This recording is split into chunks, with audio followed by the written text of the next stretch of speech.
제가 제목을 유엔과 함께한 대한민국의 건국이라고 잡았습니다. 그 까닭은 뭐냐 하면요. 미국이 그 전 47년 11월에 유엔 결의안 나오기 전까지 2년 넘게 한반도에서 할 일이 없어요. 그러니까 그 이정식 교수가 그렇게 얘기하셨어요. 미국의 정책은 한마디로 말하면 그건 표류였다. 정책이라기보다는 그냥 떠다니는 표류한 것이었다라고 말씀하셨는데, 어쨌든 이제 47년 11월에 가서야 미국이 한반도에서 이제 통일국가를 세우는 것이 당신들 힘으로는 어렵겠다라는 것을 판단을 하고 유엔에다가 한반도 문제를 이관을 합니다. 그래서 이제 유엔에서 나온 그 유엔 총회 결의안이라는 것이 남북한 전 지역에서 인구 비례에 의해서 선거를 해서 이제 통일 정부를 수립하라 하는 것이었습니다. 그래서 그 유엔 결의에 따라서 48년 1월에는 유엔 한국위원단이 이제 들어오게 되죠. 그런데 한국위원단이 북한으로 들어가려고 했는데 북한을 점령하고 있던 소련군이 들어오지 못하게 합니다. 그래서 이제 우리가 들어갈 수가 없었던 거죠. 그래서 그 대표단이 유엔에다 질의를 해요. 북한에 들어갈 수가 없다. 그러니 어떻게 하면 좋겠느냐. 소련군이 막아서 못 들어간다 하니까 그러면 남한에서만이라도 총선거를 실시해라. 이렇게 돼서 이제 남한에서 총선거를 하게 되는 겁니다. 그것이 이제 날짜가 5월 10일로 잡혔죠. 그래서 이제 우리 민족 최초의 총선거인 50총선거를 하게 되는 겁니다. 그런데 이 50총선거는 좌익이 전국에서 방해 공작을 펴요. 왜냐하면 이제 그 전에 북한으로 그 관속에서 들어와서 숨어서 월북한 박헌영이가 지시를 내려요. 그래서 이제 50총선거를 무슨 일이 있어도 이제 하지 못하게 방해해라 이렇게 되는 거죠. 그래서 50총선거를 방해하는 좌익의 공작이 진행이 됩니다. 그래서 이제 뭐 여기서 보시면은 뭐 수도경찰청장을 암살하려는 그런 시도도 있었고요. 좌익의 50총선거 방해 중에 가장 컸던 것이 뭡니까? 제주 4.3 사건입니다. 제주의 여러 가지 지정학적 요인 이런 것으로 인해서 제주에서 그러니까 50총선거를 방해하려는 그것이 이제 가장 컸던 것이죠.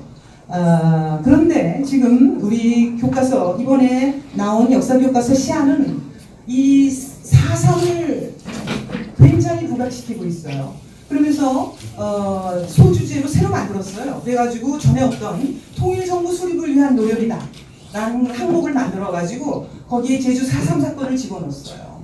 그런데 제주 4.3 사건은 정부를 수립하려는 노력이 아니고요. 오히려 우리 50총선거를 방해하기 위해서 물론 이제 그 진압하는 과정에서 애꿎은 제주도민들이 많이 희생된 것은 매우 안타까운 일입니다만은 이 4.3 사건의 발단 자체는 남로당의 그 제주도당에서 일으킨 4.3을 50총선거를 방해하기 위한 그런 것이었습니다. 그러니까 그렇기 때문에 제주 4.3 사건은 이 통일정부 수립을 위한 노력이 아니고 대한민국 수립을 방해한 사건인데 방해한 사건을 역사교과서 시안에서 굉장히 강조해서 이제 취급하고 있는 것입니다. 그리고 이 50총선거 방해가요 얼마나 그 테러가 심각했는지 선거 전후한 닷새 사이에 좌익의 공격으로 사망한 경찰이나 후보, 선거위원, 우익인사 등이 40명에 달했다는 겁니다. 닷새에 40명이 사망할 정도로 전국이 불안했던 것이죠. 그러나 그럼에도 불구하고 50총선거는 순조롭게 진행이 됐습니다. 그래서 이제 이게 50총선거를 치르는 장면입니다. 이런 장면들이 있고요. 여기서 보시면요,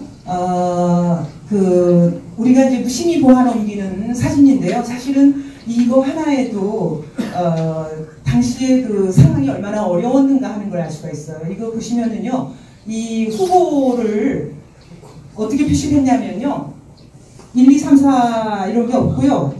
짝대기 2개, 3개, 4개, 5개 이렇게 긋고요. 그 다음에 여기 6번째 후보는 위에 5개, 아래 하나. 7번째 후보는 위에 5개, 아래 2개 긋습니다. 왜 그랬겠습니까? 당시 국민의 80% 정도가 문맹이었습니다. 그래서 이제 이렇게 그 어려운 상황에서도 그야말로 그 민주주의의 선거의 4대 원칙, 보통 선거가 다 이루어졌던 것이죠.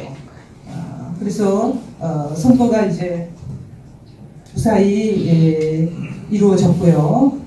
여기 보시는 바와 같이 비밀 선거도 이루어져요. 이렇게 그 표를 접어서 넣어서 이렇게 투표를 합니다. 그런데 북한은 자신들이 46년 11월부터 민주선거를 했다고 선전하고 있어요. 그러나 북한의 선거하는 거는 최근에 2011년 14년 선거 보십시오. 이게 두 개 독립된 사진인데 거의 내용 같습니다. 모델이 약간 다른가요? 똑같아요. 모두 다 찬성 투표하자. 모두 다 찬성 투표하자. 어떻게 모두 다 찬성 투표를 할 수가 있습니까? 우리의 후보, 우리 짝대기 선거를 해서 아랍의 숫자를 모르는 국민들을 데리고도 우리는 후보를 10명 가까이 놓고 그 중에서 한 사람 골라서 투표를 했는데 어떻게 모두 다 찬성 투표를 합니까? 공산당이 정해준 후보 한 명이기 때문에 그 한 명에 대해서 찬성이냐 반대냐 투표를 하는 거죠. 그리고 투표도 이 선거장 안으로 가면 그나마 그 한 명인 후보에 대해서 찬성하는 사람은 백함, 하는 사람 흑함에, 검정색 함에 이렇게 돼 있는 거죠. 비밀 선거하고는 거리가 멉니다. 그러니까 이런 식의 선거를 하고도 여태까지 자기네들은 민주 선거를 하고 있다고 자랑을 하는 것이죠. 그래서 우리의 50총선거라는 건요, 좌익이 아무리 방해를 했어도 순조롭게 진행이 돼서요, 등록률하고 투표율 둘 다 굉장히 높았습니다. 지금의 투표율의 2배, 경우에 따라서 3배 정도를 상회하는 거고요. 그래서 유엔 위원단이 어떤 보고서를 냈는가 하면은 이번 선거가 유권자의 자유의사가 정확히 표현된 선거다라고 보고서를 냈습니다.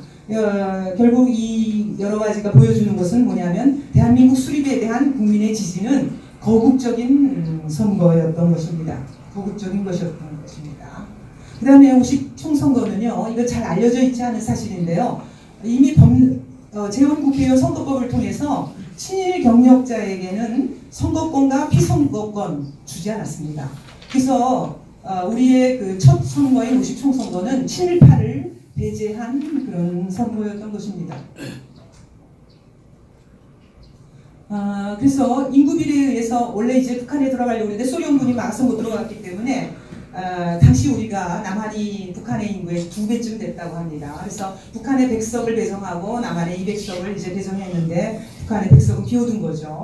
그리고 이제 200석만 우선 선거를 했습니다. 그런데 제주 4.3으로 인해서 북한의 제주의 3개 선거구 중에 2개는 선거를 제대로 못했죠. 그래서 198명의 의원으로 국회를 개원했습니다.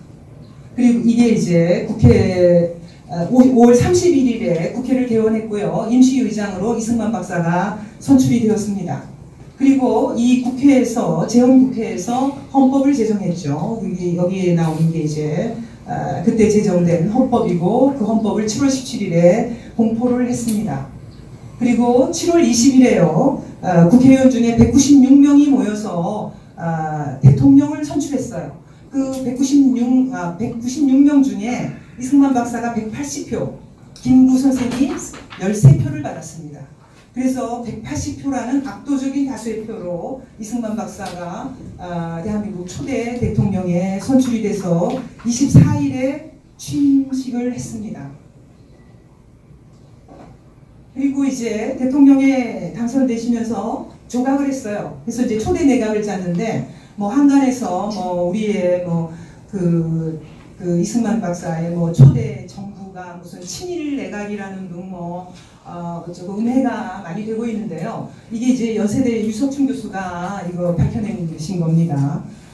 오히려 우리의 초대 내각은요, 교통부 장관하고 전문가가 필요했기 때문에, 그 다음에 이제 문교 장관 안호상 박사 이 정도만 제외하고 나머지 대부분의 분들이 광복군 참모장, 항일 변호사 이런 식으로 다 항일운동가로 포진해 있습니다. 그야말로 이승만 초대 내각은 항일 내각이었습니다. 오히려 북한의 김일성 내각이 자 보십시오. 무슨 일제 헌병보조원, 친일 밀정 이런 식으로 일제 검찰총장 이런 식으로 북한의 김일성 내각이 친일 내각이었습니다. 그래서 이제 정부의 구성이 다 완료됐기 때문에 1948년 8월 15일에 중앙청 앞에서 이게 이제 중앙청으로 한 것이죠. 삼은 것이죠. 그래서 대한민국 정부 수립 선포식을 했어요. 이게 이제 대한민국 정부 수립 선포식 사진입니다.